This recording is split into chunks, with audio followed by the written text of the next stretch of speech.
implicit differentiation, and derivatives of rational powers. Example. Suppose that x and y satisfy the equation x squared minus xy plus y squared equals 1, whose graph is an ellipse. Our goal is to describe the slope of the curve at each point xy. Just as in the case where y is a function of x, we can define dy dx to be the slope of the graph at a point xy. To find dy dx, we proceed as follows. First, we differentiate each side of the equation with respect to x. We differentiate the left side of the equation term by term. The derivative of the right side, of course, is 0. Now, the derivative of x squared with respect to x is simply 2x. To take the derivative with respect to x of x times y, we have to use the product rule. The derivative of x is 1. We multiply that times y, and then add x times the derivative of y with respect to x. The derivative with respect to x of y squared by the chain rule is 2y times dy dx. So now let's simplify the left-hand side. We'll gather together the dy dx terms and factor dy dx from those two terms, and obtain 2x minus y plus 2y minus x times dy dx equals 0.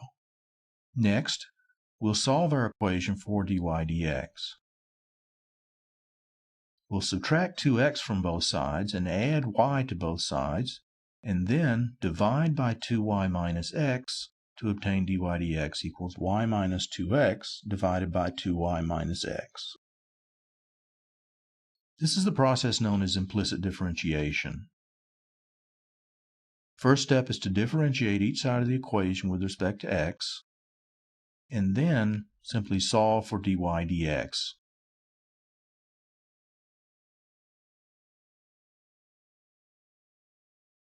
Let's continue looking at the same example.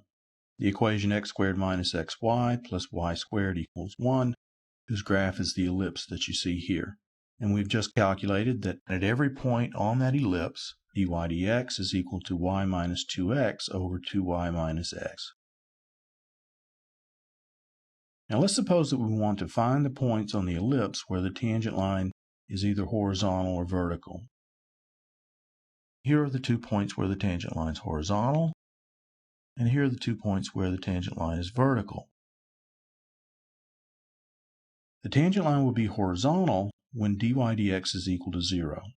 That happens when the numerator is equal to 0, or where y minus 2x equals 0, that is, y equals 2x. The graph of y equals 2x is a line that goes through the 2 points where the tangent line is horizontal.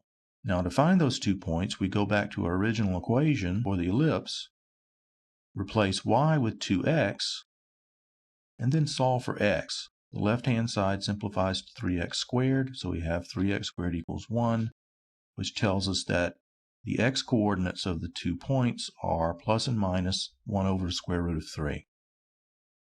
Now, since y is equal to 2x, we now have dy dx equals 0 at the points plus and minus 1 over root 3, comma, plus or minus 2 over root 3. To find the points where the tangent line is vertical, we'd like to know where dy dx is undefined. This happens when its denominator is 0, which happens when x is equal to 2y. Now again, the graph of that equation is a line that passes through the 2 points where the tangent line is vertical. So again, we go back to the original equation for the ellipse and substitute 2y for x, and then solve for y. We get 3y squared equals 1, whose solutions are y equals plus or minus 1 over root 3. And since x is equal to 2y, we conclude that dy dx is undefined, and therefore the graph has a vertical tangent line at the points plus and minus 2 over root 3, comma, plus or minus 1 over root 3.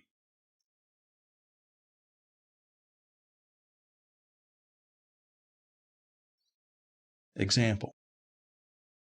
Let's find the slope of the graph of the equation x cubed y squared equals xy cubed plus 6 at the point 2, 1. Here's the graph of that equation, and let's highlight the point 2, 1 as well as the tangent line to the graph there. Notice that the slope of that tangent line appears to be about -1. Now let's see if we can find out exactly what it is. We'll differentiate each side of our equation with respect to x. On the left-hand side, we need to use the product rule.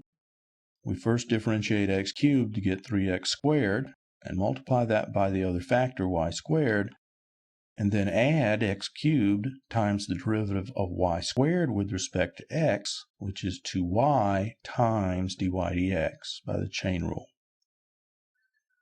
Similarly, on the right-hand side, we use the product rule. The derivative of x is 1, so we multiply that by y cubed, and then add x times the derivative of y cubed with respect to x, which is 3y squared, times dy dx. So now we want to rearrange so that we can isolate dy dx. On the left-hand side, the dy dx term is 2x cubed y dy dx. We subtract 3xy squared times dy dx from both sides of the equation. On the right-hand side, we have a y cubed term, and then we subtract 3x squared y squared from both sides. Now we factor the left-hand side, and we may as well factor the right-hand side as well. Now we divide by the coefficient of dy dx to obtain the fraction that you see here. Now we want to know the slope at the point 2, 1, so we evaluate dy dx at 2, 1, and the result is -11/10.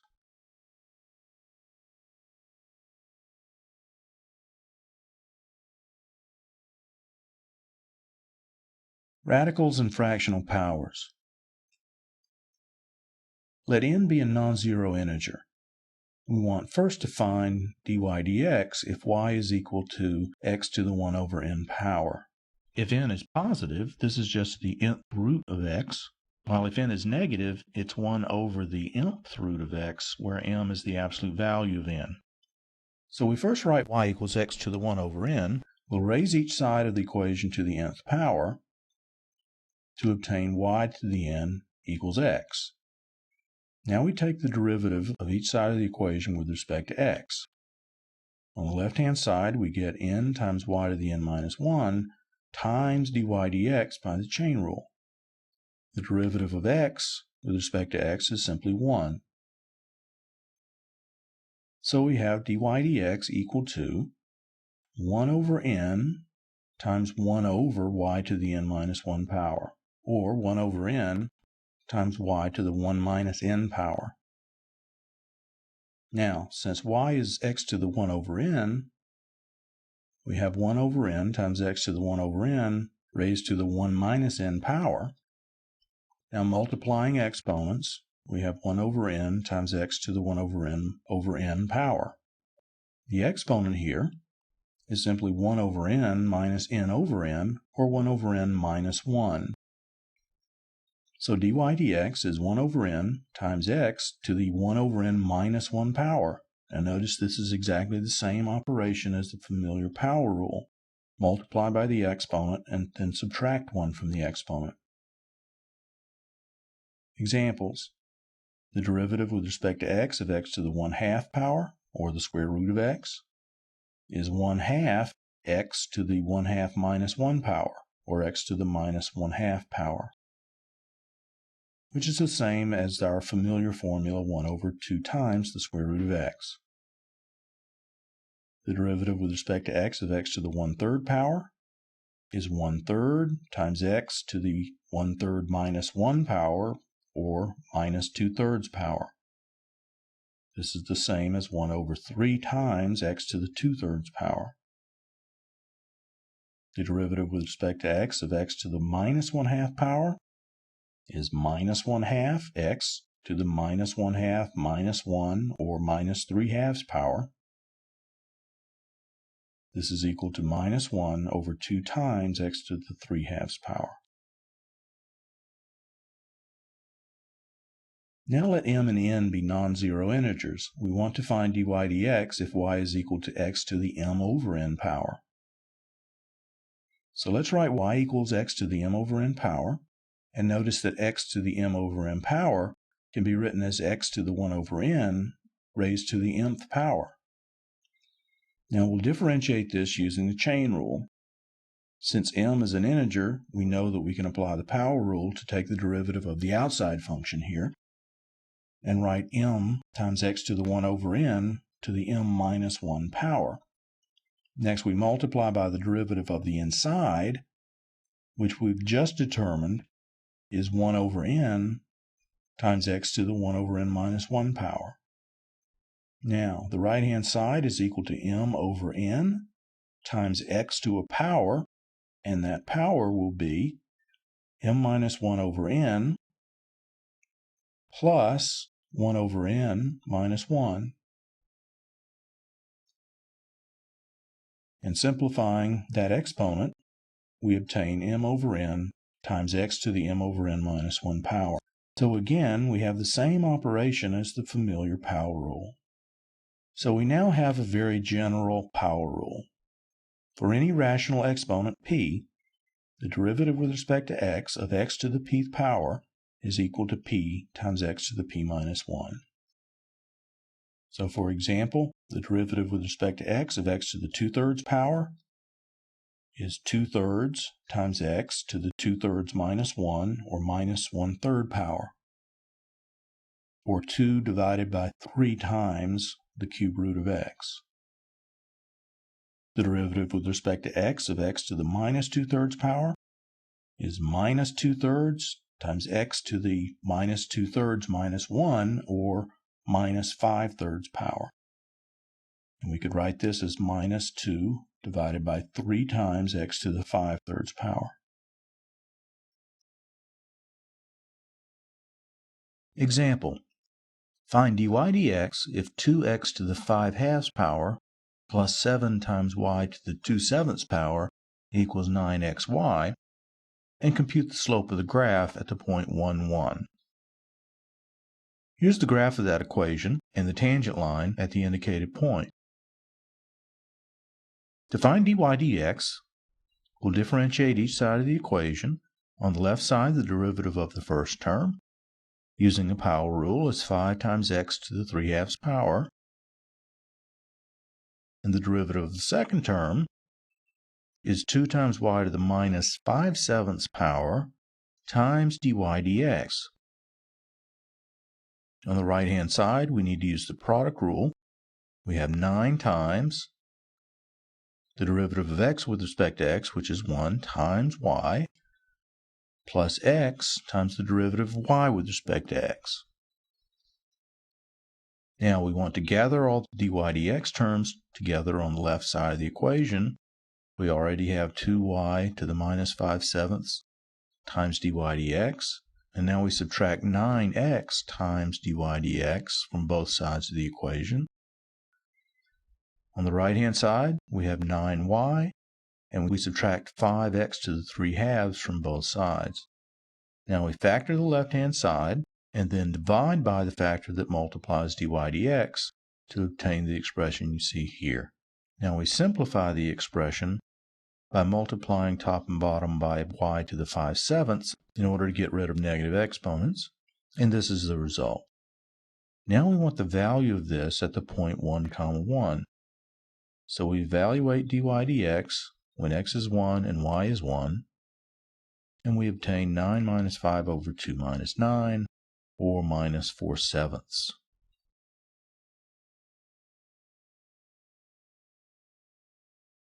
Another example. Find and simplify f prime of t if f of t is t divided by t squared plus 1 to the 1/3 power. We'll use the quotient rule here. F prime of t will be a quotient whose denominator is t squared plus 1 to the 2/3 power, and the numerator will be the derivative of the top, which is 1, times the denominator, t squared plus 1 to the 1/3, minus the numerator t times the derivative of the denominator, which is 1/3 t squared plus 1 to the minus 2/3 power using the power rule, and the chain rule tells us to multiply by the derivative of the inside, which is 2t. Now, because of the 1/3 times t squared plus 1 to the minus 2/3 in the second term in the numerator, we'll multiply the numerator and denominator by 3 times t squared plus 1 to the 2/3 power. Now, distributing that through the two terms in the numerator gives us a numerator in which the first term is 3 times t squared plus 1, and the second term is simply minus 2t squared. Now, the product of our denominators is 3 times t squared plus 1 to the 4/3 power. And simplifying the numerator, we now obtain t squared plus 3 divided by 3 times t squared plus 1 to the 4/3 power. Another example. Find and simplify g prime of r. G of r is r to the 2/3 power times 1 minus r to the 1/3 power. To compute this derivative, we'll first use the product rule. We take the derivative of r to the 2/3 power, which gives us 2/3 r to the minus 1/3 power, and multiply by 1 minus r to the 1/3 power, and then add r to the 2/3 times the derivative of 1 minus r to the 1/3, which is 1/3 of 1 minus r to the minus 2/3 power, times the derivative of the inside function 1 minus r, which is minus 1. Now let's factor out a 1/3, and then, to simplify further, we'll multiply this by r to the 1/3 times 1 minus r to the 2/3 divided by itself. Now we distribute the numerator of that fraction through the two terms in the parentheses. Multiplying by the first term gives us 2r to the 0 power times 1 minus r to the first power. Multiplying by the second term gives us minus r to the first power times 1 minus r to the 0 power. And our denominator is 3 times r to the 1/3 times 1 minus r to the 2/3. And finally, we simplify the numerator, and the final result is 2 minus 3r over 3r to the 1/3 times 1 minus r to the 2/3.